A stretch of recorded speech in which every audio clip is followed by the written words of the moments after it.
अगर उन्होंने जेल से गायब हुए वैम्पायर्स को ढूंढ लिया तो लूसी भी मिल जाएगी। इसके बाद प्रीस्ट हिक्स को वैम्पायर्स को मारने के तरीके बताने लगा, क्योंकि वो इंसानों की तरह नहीं होते, वो अलग हैं। अगर उसे किसी वैम्पायर को मारना है तो उसकी चाल पहले से भांपनी होगी। इसी दौरान शहर का सेल्समैन ब्लैक हैट से मिलने गया ताकि उसे कुछ जानकारी दे पाए, लेकिन सेल्समैन ने कहा कि मुझे इस जानकारी के बदले में कुछ तो चाहिए। ब्लैक हैट ने उसे धमकी दी कि मैं तेरा खून पी जाऊंगा साले, इसलिए उसने बिना चू चपड़ किए सारी जानकारी दे दी। सेल्समैन ने उसे बताया कि लूसी को ले जाने के बाद प्रीस्ट शहर में आया था और उसके साथ हिक्स नाम का एक लड़का भी है। ये सुनकर ब्लैक हैट ने कहा कि बहुत बढ़िया काम किया तूने, और फिर उसका खून पीकर उसे भी अपना गुलाम बना लिया।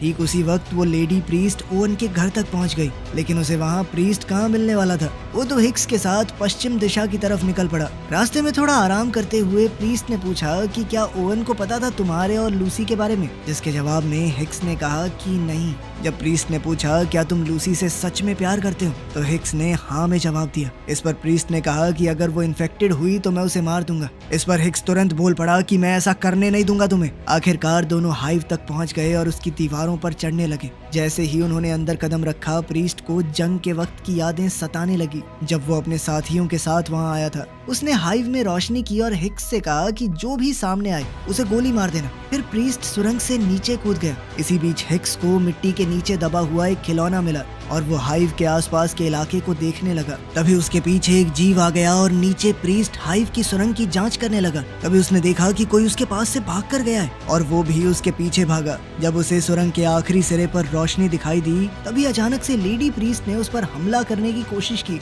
मगर वो नाकामयाब रही। उस लेडी प्रीस्ट का नाम असल में टिया है। फिर प्रीस्ट ने उससे पूछा कि तुम यहाँ पर क्या कर रही हो, तो उसने बताया कि मुझे तुम्हें पकड़ने के लिए भेजा गया है। मैं और मेरे बाकी लोग पहले ही अलग अलग हो गए थे। तब प्रीस्ट ने उसे समझाया कि मेरे पास कसम तोड़ने के अलावा कोई रास्ता नहीं था। तभी उन्हें दूर से गोली चलने की आवाज आई। जब दोनों हिक्स को ढूंढ रहे थे तो प्रीस्ट ने उसे बताया कि एक राक्षस इस हाइव की रक्षा करता है, जो इतना बड़ा है कि नीचे नहीं आ सकता। जल्द ही दोनों प्रीस्ट बाहर कूदकर उससे लड़ने लगे। राक्षस ने जबरदस्त हमले से प्रीस्ट को गिरा दिया और फिर टिया के पीछे भागने लगा। अब राक्षस ऊपर से चक्कर काट कर हमला करने का मौका ढूंढने लगा, लेकिन तब तक प्रीस्ट और टिया उस तक पहुंच चुके थे और प्रीस्ट ने हमला करके उसे खत्म कर दिया। तभी अचानक राक्षस फिर से होश में आ गया, लेकिन इस बार हिक्स ने गोली मार कर उसका काम तमाम किया। बाद में दोनों प्रीस्ट आपस में बात कर रहे थे, जबकि हिक्स पहरेदारी कर रहा था। टिया ने कहा कि मैं तुम्हें पकड़ने नहीं आई, सिर्फ चेतावनी देने आई थी। और जल्द ही वो एक नए दोबारा बनाए गए हिस्से तक पहुंचे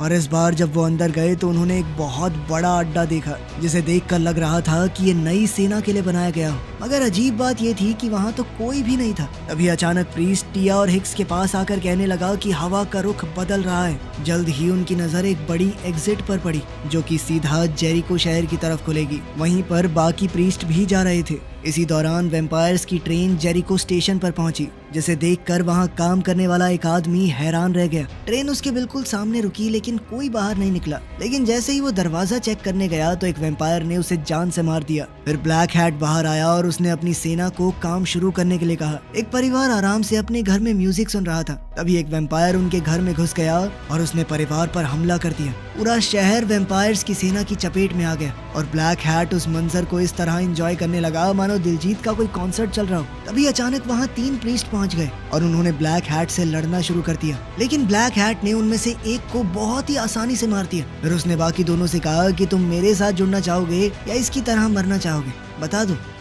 अगली सुबह जब तीनों शहर में पहुंचे तो देखा कि सब कुछ सूना पड़ा है। वो बिल्डिंग में बचे हुए लोगों की तलाश करने के लिए अलग अलग हो गए। तभी टिया को एक डायनामाइट बॉम्ब मिला और वहीं प्रीस्ट एक खाली घर में चला गया। फिर जब हिक्स और टिया मिले तो हिक्स ने कहा कि यहाँ तो कोई भी जिंदा नहीं बचा। ये सुनते ही टिया ने कहा कि खाने वाले मुंह बहुत ज्यादा थे। तभी उन्होंने शहर के बीच में प्रीस्ट को देखा, जो अपने 3 साथियों की लाशों के सामने बैठकर उनकी आत्मा की शांति के लिए प्रार्थना कर रहा था। ये देखकर टिया भी जमीन पर उसके साथ बैठ गई। हिक्स ने गुस्से में आकर पूछा कि ये किस तरह का वैम्पायर है जिसने 3 प्रीस्ट्स को मार दिया। प्रीस्ट ने जवाब दिया कि ऐसा कुछ हमने कभी नहीं देखा। फिर उसे समझ आया कि सूरज उगने से पहले वैम्पायर शहर से कैसे गायब हो गए। वो जल्द ही ट्रेन स्टेशन पर गए, जहाँ हिक्स ने बताया कि ट्रेन शहरों तक जाती है और इसका अगला स्टॉप होगा कैथीड्रल शहर। ये सुनते ही टिया और प्रीस्ट समझ गए कि ये सब एक सोचा समझा प्लान था ताकि सभी प्रीस्ट्स को शहर से बाहर निकाला जा सके और फिर पूरी वैम्पायर सेना बेखौफ होकर शहरों पर हमला करेगी। तभी टिया ने उन्हें डायनामाइट बॉम्ब दिखाया और साथ ही उसने एक प्लान भी बताया कि वो बम की मदद से रेल की पटरी को उड़ा सकते हैं। फिर तुम दोनों मिलकर लूसी को ट्रेन से निकाल लेना। प्रीस्ट भी अब बाइक में पेट्रोल भरवाने चला गया। इसी दौरान ब्लैक हैट ने थकी हुई और बुरी तरह से जख्मी लूसी को खाना दिया और कहने लगा, तुम सोच रही होगी ना मैं क्या चाहता हूँ। मैं भी वही चाहता हूँ जो हर किसी का सपना है, शांति से जिंदगी गुजारना, और क्या, बिना किसी रोक टोक के। लूसी ने बड़ी चालाकी से एक चाकू उठाकर छुपा लिया। फिर उससे पूछने लगी कि तुम असल में हो कौन। ब्लैक हैट का मानना था कि वैम्पायर्स इंसानों से ज्यादा बेहतर होते हैं और वो अब दुनिया से उसकी गंदगी यानी इंसानों को साफ करना चाहता है। और ब्लैक हैट को पूरा यकीन था कि लूसी और प्रीस्ट इस नेक काम में उसकी मदद करेंगे। दूसरी तरफ हिक्स ने टिया से पूछा कि क्या तुम्हें सच में लगता है कि अगर लूसी इन्फेक्टेड निकली भी तो प्रीस्ट उसे जान से मार देगा। इस